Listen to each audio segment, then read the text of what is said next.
Let's please bring in Eddie Steele, radio star, Grey Cup champion, and looks like he just came back from the gym. What's up, Eddie? How you doing, RP? Good to see you, man. I'm always having a great day. You know that. You know me long time. Although apparently you took issue with my kudos that I gave the CFL for their CFL summer schedule, Thursday, Friday, Saturday, Sunday games. A little birdie told me you didn't like my thoughts on that. I like the thoughts. No. I'm totally in agreement with you. Actually, in fact, my co-host, Mr. Kevin Carius, our mutual buddy, he doesn't agree with us, and he thinks that there should be double headers on Friday and Saturday, and I thought that's bogus. No way, man. The Thursday through Sunday schedule is the best thing that's happened to me as a CFL consumer and a fan. Okay, well, listen.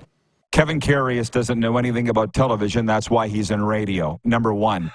Number two, he said that you sent him my meme, so I think he was inferring that you didn't agree with it. I mean, let's be honest, Eddie, so let's get down to it. We're going into week 6 then. You've been watching all the games just like I have. Elks aside, what are your top stories through 5 weeks? Oh, yes, actually. And yes, before we bury it, no, I sent him the picture. I took a screenshot. I sent him a picture to jab it in him to be like, look, there's me and your boy are on the same page. You're in the wrong here, KK. But in terms of the league overall, got to be Winnipeg is one. And they won a game, but just the way they've looked, the regression, the age.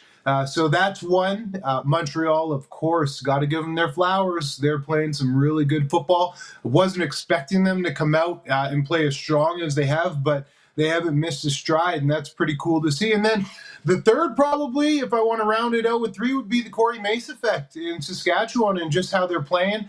The starting quarterback's down, but they're still winning games, figuring out how to get the job done, playing some dirty kind of football, and it's not all clean. It's gritty, and they're ugly wins, but they're winning, and that's all that matters. So those would be my top 3 storylines, probably. Yeah, what's nice is there's even more than that. There always are. That's why we love the Canadian football league. BC. Okay, well, let's talk about it. I got my guys telling me that it's going to be ugly in BC play Saturday, that BC is going to tear apart Sask. What do you think? Well, that's the game of the week. Absolutely. That's in BC, hey? Mm-hmm. Yeah, it's going to be a track meet. I don't know if Shea Pedersen will have his track shoes ready for that one, and I'll leave it at that. Well, it won't just be up to him. I mean, what about those that say Sask hasn't played anybody yet? Because you do hear that. You also know you can only beat who's in front of you. Absolutely, you can, and that's true. You can only beat who's in front of you, but they're winning games. It doesn't matter. I don't care who you play. You're winning games. Your record is what the record is. But it will be up to the Riders' offense because BC has a very, very explosive offense, and just knowing it firsthand, having played there, you having called games there, when that BC offense gets rolling, and it's almost like a momentum that you can feel inside that BC place. And even though it's not a sold-out barn, you can feel that momentum. It's like a track meet inside on that fast turf. So I'm curious to see if Saskatchewan's offense will be able to match BC's offense, because BC is going to put up at least 35 points.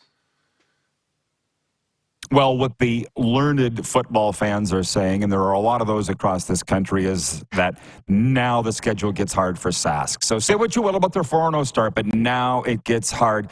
So I don't know if you watched the Toronto Sask game last week, but that defense under Corey Mace just completely befuddled Cameron Dukes, made him look like he was the one making his first career start. I don't know that they'll be able to confuse VA, but it's a very good defense. It is. It is a good defense. They're a well-rounded team. I like what they're doing over there in Sask, and it starts at the top. Some of the management, people in place in management, still don't totally think that they have the ultimate grand vision in place, But hey, they got it right with Corey Mace, and they really hit the nail on the head, and he is producing. It's cool to see a former player, let alone a former defensive tackle, become a head coach and work his way up the ranks from being a defensive line coach to a D coordinator to now the head man, and having great success with it at a young age, under 40. And he's so relatable to the players, and I think that is one of the great reasons he's having the success he's having, is because A, he's been there, done that, and B, he understands the players' young mindset and how to relate to these fellas. Similar to what Dinwiddie's done in Toronto. Whether that continues or not, I don't know.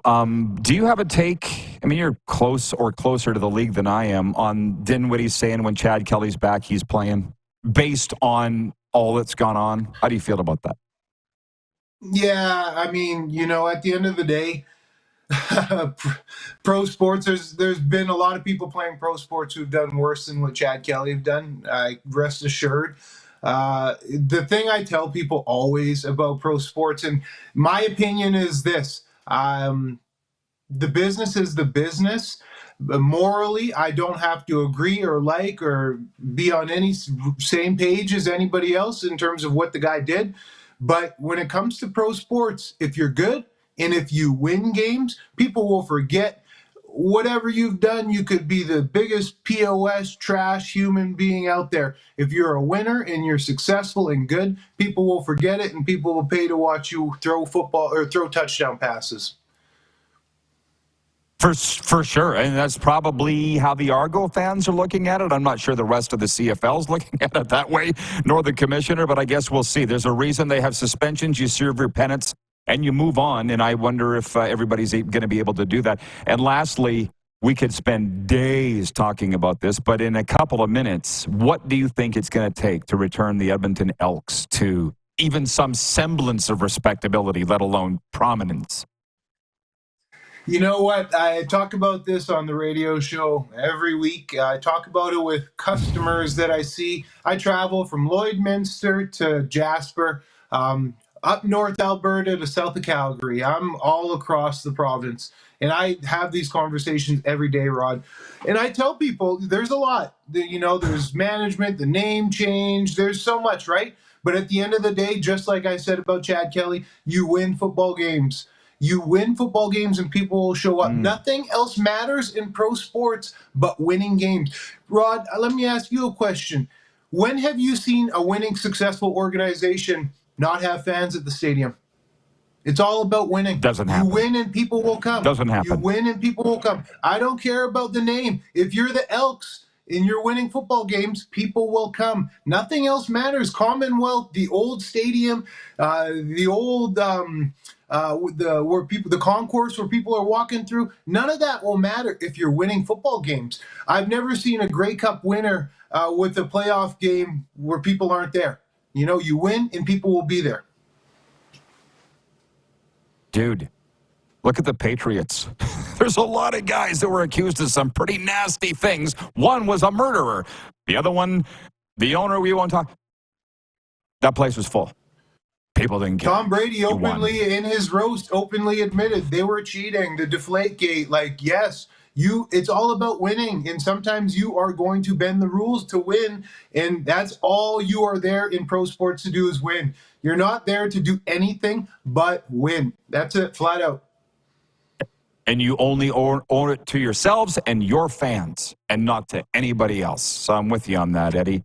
That's why you and I normally agree 97% of the time. Okay, man. Well you go have a great day. Thanks, Eddie. Eddie Steele. Hopefully he can afford to put a shirt on.